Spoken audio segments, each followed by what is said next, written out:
रतन टाटा जी को हम विनम्र श्रद्धांजलि अर्पित करते हैं और प्रधानमंत्री मोदी जी से और उनके सहपाठियों से, उनके साथियों से यह प्रश्न करते हैं कि जब भी हमारे देश में किसी ऐसे इंसान की मृत्यु होती है जिन्होंने अपना पूरा जीवन देश को समर्पित कर दिया, तो आप लोग आगे आकर कहते हैं कि हम उनके नक्शे कदम पर चलेंगे। वो सदी के महानायक थे, उन्होंने जो किया वो अतुलनीय है, वो अविश्वसनीय है। मैं आप सभी से यह पूछना चाहता हूँ कि मरने के पश्चात ही आप लोगों को क्यों यह आभास होता है कि वह इंसान कैसा था। मरने के पहले आप लोगों को आभास क्यों नहीं होता। आप लोग रतन टाटा जी को उनके देहांत से पहले उनको भारत रत्न दे सकते थे, लेकिन आप लोगों ने नहीं दिया। क्यों? क्योंकि आप लोग हमारे देश में ऐसे किसी इंसान को पनपने नहीं देना चाहते हैं। हमारे युवाओं को, हमारे बच्चों को यह ज्ञान नहीं देना चाहते हैं कि हमारे देश का सच्चा देशभक्त वह है जिन्होंने अपने पूरे जीवन को देश को समर्पित कर दिया। आप लोग नहीं चाहते हैं कि कोई जान पाए। अगर आप लोग चाहते तो हमारे देश के सच्चे देशभक्तों को उनके कर्मों के फल के अनुसार उन्हें सम्मानित करते, उन्हें आगे आकर प्रोत्साहित करते। मुझे आज ही पता चला कि 86 वर्ष की उम्र में हमारे और आप सभी के चहेते रतन टाटा जी का निधन हो गया और आज तक उन्हें भारत रत्न नहीं दिया गया। आखिर क्यों नहीं दिया गया? आखिर एक सरकार कारण बता दे कि इसलिए उन्हें नहीं दिया गया। माननीय श्री लाल कृष्ण आडवाणी जी को इसी साल भारत रत्न दिया गया, इसके लिए मुझे कोई आपत्ति नहीं है। देना अच्छी बात है और मैं यह समझता हूँ कि अगर साथ ही साथ रतन टाटा जी को भी यह पुरस्कार उनके मृत्यु से पहले दिया जाता तो वह दृश्य देखने लायक होता। मैं आज जब देख रहा था कि भारत रत्न किसको किसको मिला है, तो उस लिस्ट में मुझे सुभाष चंद्र बोस जी का भी नाम देखने को नहीं मिला। हमारे लिए यह शर्म की बात है।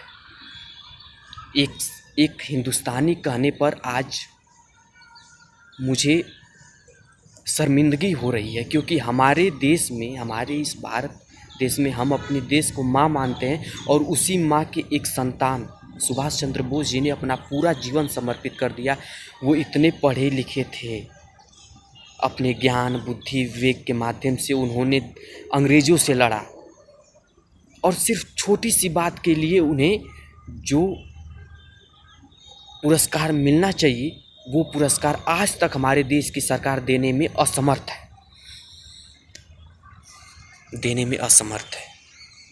इससे बड़ी शर्म की बात हमारे लिए क्या हो सकती है कि रतन टाटा जैसे लोग, सुभाष चंद्र बोस जैसे लोगों को भारत रत्न नहीं दिया गया है, बल्कि एक राजनीति के नेता को उसके मरने से पहले या फिर उसके मरने के तत्पश्चात उसे दे दिया जाता है। यह सवाल मैं प्रधानमंत्री से पूछना चाहता हूँ। मैं हर उस प्रशासनिक पद पर बैठे इंसान से पूछना चाहता हूँ जो अपने आप को सच्चा देशभक्त मानता है, और मैं इसकी मांग करता हूँ कि जो भी भारत रत्न के लायक है उसे मरने से पहले दिया जाना चाहिए। सुभाष चंद्र बोस जी को जल्द से जल्द देना चाहिए भारत रत्न, रतन टाटा जी को जल्द से जल्द देना चाहिए और हमारे देश के ऐसे लोगों को आगे करना चाहिए जो अपने देश के लिए अपनी पूरी ज़िंदगी दांव पर लगा देते हैं। यह बहुत बड़ी बात है, छोटी बात नहीं है त्याग करना। हमारे देश के सैनिक, हमारे देश के ऐसे योद्धा जो देश को पहले मानते हैं, परिवार और अपने आप को पीछे।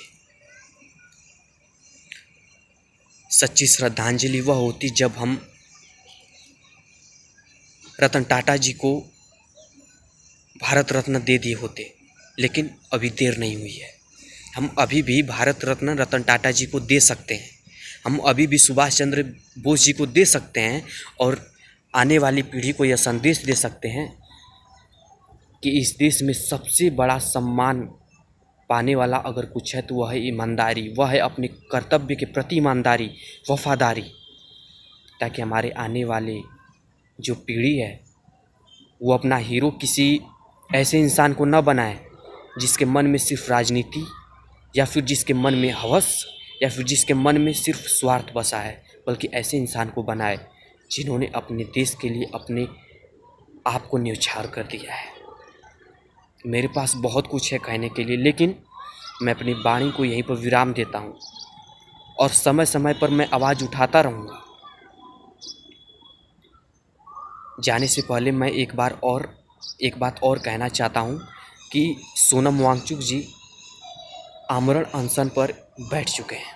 इससे पहले उन्होंने कई बार अनशन किया, लेकिन इस बार आमरण अनशन पर बैठ गए हैं। भगवान न करें कि उनकी मांग न पूरी हो और उनका देहांत हो जाए। मैं चाहता हूं कि उनकी मांग पूरी हो। आखिर वो क्या मांग रहे हैं? वो सरकार से स्पेशल अपने लिए प्रोटेक्शन नहीं मांग रहे हैं, स्पेशल अपने लिए घर नहीं मांग रहे, स्पेशल अपने लिए ओहदा नहीं मांग रहे, स्पेशल अपने लिए अवार्ड नहीं मांग रहे हैं। वो सिर्फ हमारे देश, हमारे संसार, हमारे पर्यावरण को बचाने के लिए सरकार से कह रहे हैं। वो अपने लिए कुछ नहीं मांग रहे हैं और मैं और पूरा देश यह चाहता है कि सरकार उनकी बात को सुने। अगर उनका देहांत हो जाता है तो मैं आपको बता दूं कि यही पॉलिटिशियंस आकर कहेंगे कि सोनम वांगचुक जी ऐसे थे वैसे थे, उनके नक्शे कदम पर चलना चाहिए। वह सोनम वांगचुक जी जो लद्दाख से चल के दिल्ली आए हैं और उन्हें उनकी मांग पूरी करने के बजाय उन्हें परेशान किया जा रहा है। बहुत दुख होता है यह देखकर कि हम ऐसे देश में रह रहे हैं। हम अपने देश को माँ मानते हैं और जन्मों जन्मांतर तक मानते रहेंगे।